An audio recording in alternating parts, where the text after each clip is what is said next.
Assalamualaikum sahabat-sahabatku di luar sana. Saya melihat teman-teman dengan cinta. Kali ini saya sebagai pendakwa seni akan berceramah dengan tema fotoku dibawa di makam Rasulullah untuk mengecek bahwa aku orang baik atau orang jahat. Jadi begini, ada seorang tua yang sudah umur ya 70 tahun lah ya kan. Jadi beliau itu melihat seseorang dari casing ya, atau yang dibilang menilai seseorang dengan penampilan. Kalau orang Inggris bilang don't judge a book by its cover. Jadi orang-orang yang ilmu pengetahuannya agak rendah, dia selalu melihat orang dari penampilan. Sedangkan penampilan itu tidak menjamin orang tersebut dikatakan orang baik atau orang jahat. Ada istilahnya seperti itu. Orang itu terlihat baik padahal jahat. Orang itu terlihat jahat padahal orang baik. Jadi yang dibilang matamu bisa menipu dirimu sendiri. Jadi foto aku tuh dibawa ya kan di Mekah sana ya kan, ditaruh ya di makam Rasulullah ya kan. Tapi apa yang terjadi ya kan, malaikat-malaikat di Mekah sana, di tanah suci sana ya kan, langsung dijawab ya, dengan foto aku tuh langsung dijawab, tidak menunggu waktu yang lama ya kan. Jadi malaikat-malaikat di sana berkata seperti ini, foto yang kau bawa ini adalah orang baik. Aneh kan ya, di tanah suci itu betul-betul suci.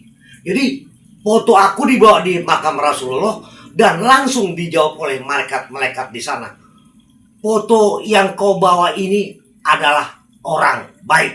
Nah itulah, jadi manusia itu kan kadang-kadang tidak percaya dengan ucapan ya kan, tidak percaya dengan tingkah laku, tidak percaya dengan ucapan ya kan. Kadang-kadang ucapannya baik, hatinya tidak baik. Kadang-kadang hatinya baik, ucapannya pun tidak baik. Ya, itu yang terjadi manusia-manusia yang belum beriman. Jadi ucapan itu harus yang baik dan hati kamu pun harus baik gitu. Karena ucapan itu bagian dari doa gitu. Oh, saya dicek lah ya keaslian saya. Paulu Tunggal itu siapa ya? Ya kan, penampilannya kayak rocker, kayak metal ya, ini metal ya, kayak metal ya kan. Ya kan, wah itu jangan-jangan orang itu narkobais ya kan, atau orang nakal atau orang jahat. Nah itu ya kan, itu orang-orang tua yang ilmu pengetahuannya masih kurang ya, dia selalu melihat penampilan ya. Jadi penampilan itu orang-orang tua dulu mengatakan, wah itu penampilannya kayaknya kayak berantakan ya kan, acak-acakan ya kan, pasti orang nggak benar tuh ya kan. Nah ada juga orang yang penampilannya wis pakaiannya rapi, baju dimasukin ya kan, pakaiannya wangi ya kan, bahasanya pun oh enak didengar hati ya kan. Selamat malam Pak, assalamualaikum Pak, ya kan? Tapi hatinya nggak seperti itu, ya kan?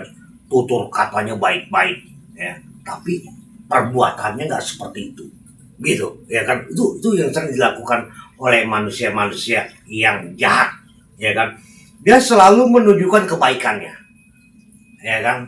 Di depan orang-orang yang lebih tua atau yang lebih muda. Pokoknya kebaikannya ditunjukkan, ya kan? Seolah-olah dia orang baik. Jadi kalau berbuat kebaikan itu bukan menunjukkan ke manusia, ya kan? Harus menunjukkan kepada Tuhan. Tuhan lebih tahu isi hati kamu. Hati kamu suka disanjung atau suka dipuji.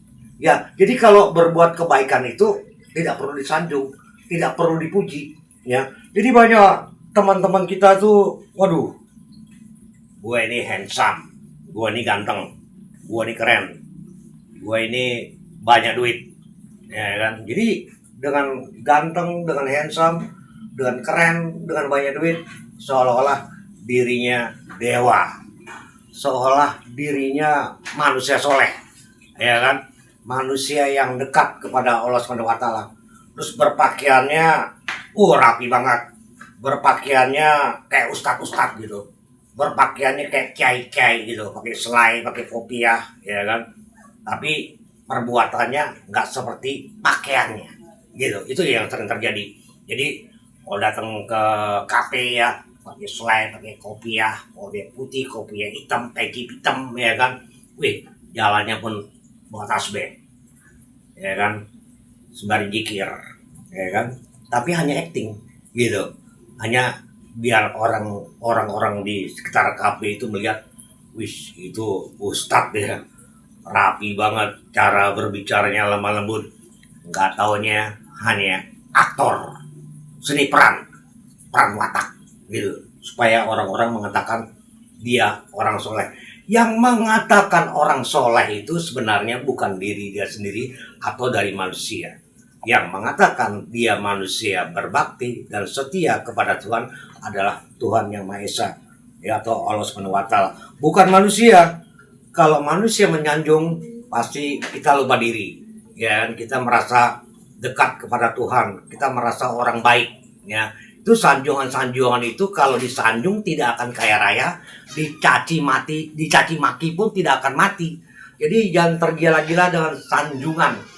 Jadi kalau kita yang dibilang baju ya, baju yang sebenarnya itu di dalam hati kita, kolbu kita, gitu, jiwa kita, ya, terus ruh kita itu harus suci, harus bersih. Bukan baju yang di luar ini, ya. Kalau baju di luar ini, aduh, itu kamuflase, itu hanya pura-pura, hanya acting. Coba kalau pakaian kayak aku gini ya, dengan gaya kayak aku ya, mungkin orang-orang di luar sana nggak berkata itu orang baik ya, tidak, ya, pasti orang berkata itu orang jahat, ya, itu orang yang nggak beriman, itu pasti, ya kan. Nah, saya jalan sama teman saya yang berpenampilan kayak ustadz dan saya berpakaian seperti ini. Malah ustadznya saya nih, ya kan, ini teman saya aja pakai pakaiannya doang, ya kan. Orang lari cium tangan ke teman saya yang bukan ustadz, yang bukan kiai, saya dicuekin, ya kan, bodoh amat lah, itu pasti bodyguard, preman, ya, gitu, kayak itu manusia tuh selalu melihat penampilan, ya. Jadi penampilan itu tidak bisa dikatakan orang itu baik atau buruk, ya kan. Jadi tergantung dari perbuatan orang tersebut. Perbuatannya bagaimana? Ceramahnya berbau religius, ceramahnya berbau tentang ilmu langit, tapi perbuatannya tidak berbau ilmu langit, gitu, ya kan.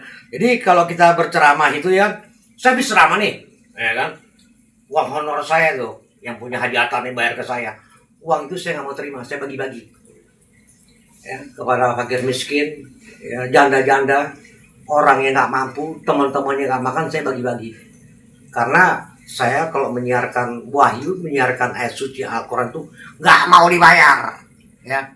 Itu saya seperti itu. Mungkin teman-teman di luar sana ada pembayaran, ya itu dimaklumin ya. Mungkin ekonomi Pak Ustadz tuh tidak sehat, ya kan. Ada uang transport, uang rokok, uang lain-lainnya, ya harus dimaklumin ya. Sesuai dengan harta kekayaan Ustadz tersebut. Nah, Kalau saya pun saya masih miskin raya, ya kan? Tapi saya kalau tentang wahyu, tentang ayat suci Al-Quran, saya free, gratis, tidak mau dibayar. Kenapa nggak mau dibayar? Karena saya ada usaha lain. Ini kayak lukisan-lukisan saya nih. Saya jual miliar-miliaran, ratusan juta, kalau bisa triliun. Jadi lukisan saya ini saya jual 1 triliun, 1 miliar, cukuplah, ya kan, untuk hidup saya sampai mati, gitu. Jadi saya tidak perlu bicara cari uang di agama, dan saya tidak mau mencela orang atau sifat kebencian, ya kan. Sifat kebencian itu dibuang. Kalau kita mesti punya sifat kebencian, waduh, percuma saya menyiarkan kebaikan. Jangan mencari kesalahan orang kalau kamu tidak mau dicari kesalahannya juga. Saya pun juga punya kesalahan. Saya bukan malaikat, bukan angel, hanya penerus Rasulullah saja, menyiarkan wahyu di muka bumi ini. Saya manusia biasa, bukan utusan, tidak luput dari kesalahan. Jadi teman-teman di luar sana, jangan melihat dari penampilan seseorang, ya. Penampilan itu bisa berbahaya. Penampilan itu dikategorikan, bisa dikatakan orang baik, bisa dikatakan orang buruk. Jadi tak kenal tak sayang, gitu, ya kan? Kenali dulu orang tersebut, cek bibit, bebet, bobotnya, budi pekertinya, adabnya dulu, baru teman-teman bisa katakan orang itu orang baik. Tapi kalau belum dicek bibit, bebet, bobotnya, dan adabnya, kita tidak bisa mengatakan orang itu baik. Nah, kita menyiarkan wahyu, menyiarkan kebaikan di muka bumi ini, itu juga belum tentu dikatakan orang baik. Kenapa?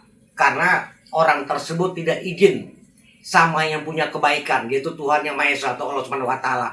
Sehingga timbulnya suka dipuji, ya, suka disanjung, ya, itu sifat iblis. Jadi saya sebagai pendakwah, ya, mungkin teman-teman di luar sana ya ilmu agamanya masih rendah, ya kan, sehingga diberitahu kepada ustadz, ulama, kiai, habaib, ya, untuk supaya jadi manusia yang beriman.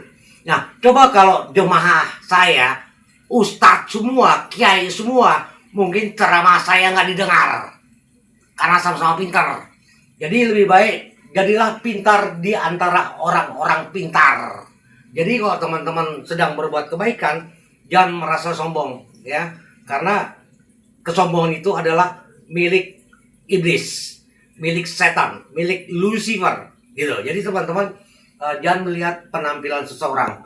Saya dilihat, waduh, kayaknya orang nggak bener lah, ya. Dibilang orang ini ilmu agamanya cetek. Nah, sedangkan yang menyelamatkan diri kita adalah diri sendiri, ya kan. Orang itu miskin ilmu agama, saya kasih tahu ilmu agama supaya ruhnya gemuk, gitu, nggak kurus. Ya, tubuh kita dari tanah kembali ke tanah, tapi ruh itu kekal. Nah, bagaimana supaya ruh itu kekal? Perbanyak makanan firman Tuhan dari sekarang. Pasti kamu akan wafat, akan game over, ya, akan koit, itu pasti. Ya, harta kamu, kekayaan kamu yang bermiliar-miliar atau uangnya satu hektar sekalipun tidak menjamin kamu masuk surga yang abadi. Jadi berbuat kebaikan dari detik ini. Setiap hari harus berbuat kebaikan, jangan malas. Ya, itu yang harus dilakukan oleh teman-teman di luar sana, ya. Jangan melihat casing, ya, jangan lihat penampilan seseorang. Jadi kalau saya pakai sorban, saya pakai ini, ya, pakaian yang betul-betul ini, wah, itu orang baik, tidak menjamin. Jadi orang itu dikatakan baik adalah yang maha kuasa. Kita hanya sesama manusia, tidak luput dari kesalahan. Jadi kalau mau berbuat kebaikan, jangan acting, ya, harus tulus, suci, ikhlas, gitu, ya kan. Jangan suka disanjung, ya kan. Dan saya ingatkan ke teman-teman, jangan punya sifat kebencian, ya, itu dibuang, karena kita pun manusia pendosa juga, ya kan. Jadi sifat kebencian itu dibuang, ya kan. Jadi berbuat kebaikan selalu mulai dari detik ini, selalu berbuat kebaikan, karena kita pasti akan mati, gitu. Jadi teman-teman di luar sana, jangan sampai istilahnya foto aku dibawa ke makam Rasulullah untuk dicek kebaikannya. Karena saya orang baik, akhirnya malaikat Tuhan datang ke situ dan mengatakan, dan selalu ada kata-kata berbunyi, Paulus adalah orang baik menggema. Ada ehonya begitu. Kalau malaikat berbicara seperti itu ya, bukan kayak manusia. Jadi teman-teman kalau mau ngecek kepribadian seseorang, cek bibit, bebet, bobotnya, dan adabnya. Baru orang tersebut dikatakan orang yang baik dan soleh atau beriman. Terima kasih. Wassalamualaikum. Gracias.